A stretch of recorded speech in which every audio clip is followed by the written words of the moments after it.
acquis de droit. Je suis un jeune homme de 25 ans, bien casual. Je fais mes devoirs de citoyen. Je me tiens au courant des nouvelles quotidiennement. Je paye des impôts, comme tout le monde. Je travaille comme n'importe quel animal de bétail ferait. Par contre, j'ai dû passer par-dessus la nouvelle la plus importante des derniers mois. Semblerait-il que maintenant, depuis le mois de décembre, la presque totalité des cliniques ne prennent plus de patients sans rendez-vous pour cause de surcharge. Et puis moi, c'est ça. On est le 1er mars, puis je viens d'apprendre ça aujourd'hui en y allant. J'imagine que je devrais peut-être y aller plus souvent, mais bon, j'aime pas nécessairement engorger le système.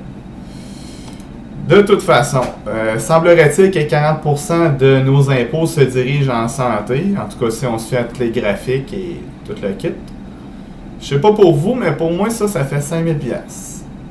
Puis quand je me présente en clinique pour me faire diagnostiquer une maladie potentiellement mortelle, puis qu'on me dit qu'on prend plus de patients sans médecin de famille, j'ai comme un petit peu le réflexe de dire « Pardon! » Sur la place publique, pas bien compliqué. Il y a des associations de médecins qui se lancent la balle.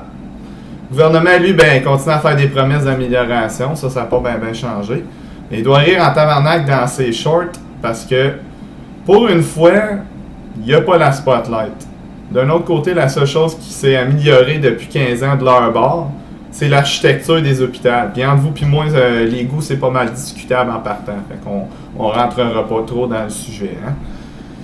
Fait que par rapport à ça, j'aurais-tu pas avoir une lettre qui m'informait du litige entre les médecins spécialistes et les médecins généraux ou votre petit côté vert, il prend encore le dessus comme... Je suis pas très surpris, je vous avoue, de ne pas l'avoir reçu. Là. Je veux dire, des choses qui sont oubliées en politique, ça serait peut-être la première fois ou peut-être pas. Là. En tout cas... un petit conseil pour vous. Arrêtez donc de vous lancer la petite balle puis donnez-moi donc mon droit universel à me faire soigner. C'est trop demandé, vraiment. Ça prend-tu un diplôme pour avoir de l'empathie dans la vie ou comme... Je comprends pas comment qu'on acquiert ça.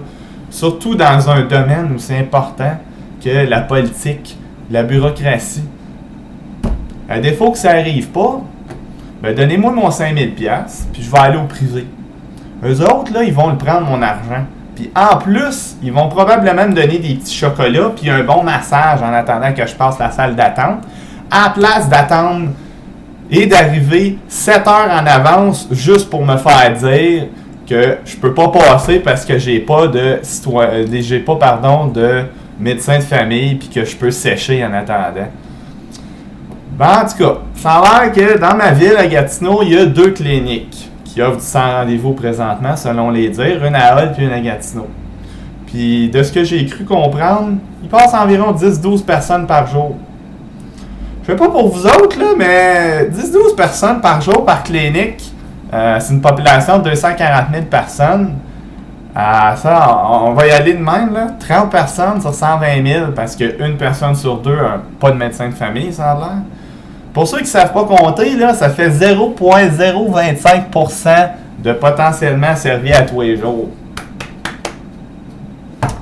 Un petit conseil pour vous autres, au cas où vous manquiez d'idées là-bas.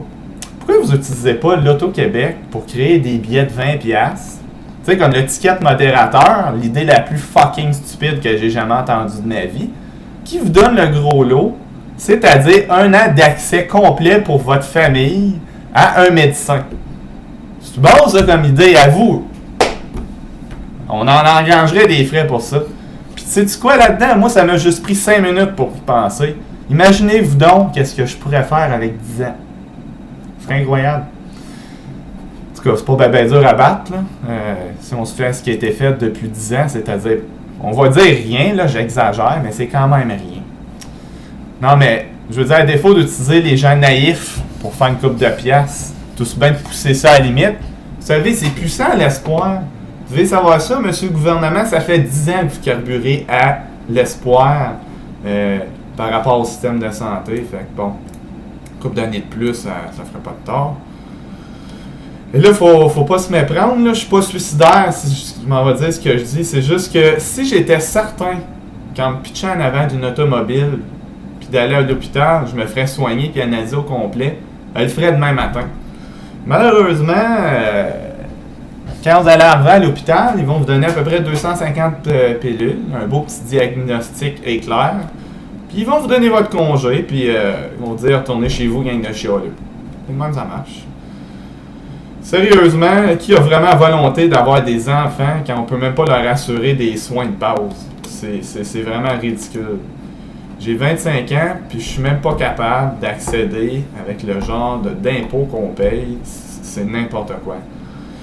En tout cas, je vous remercie vraiment de m'avoir écouté faire un sermon. Je vais retourner dans ma cabane pour appeler des compagnies privées pour voir combien de plus il va falloir que je paye pour avoir une qualité de vie. Tu sais, celle qu'on nous promet là, au Canada, au Québec, depuis toujours.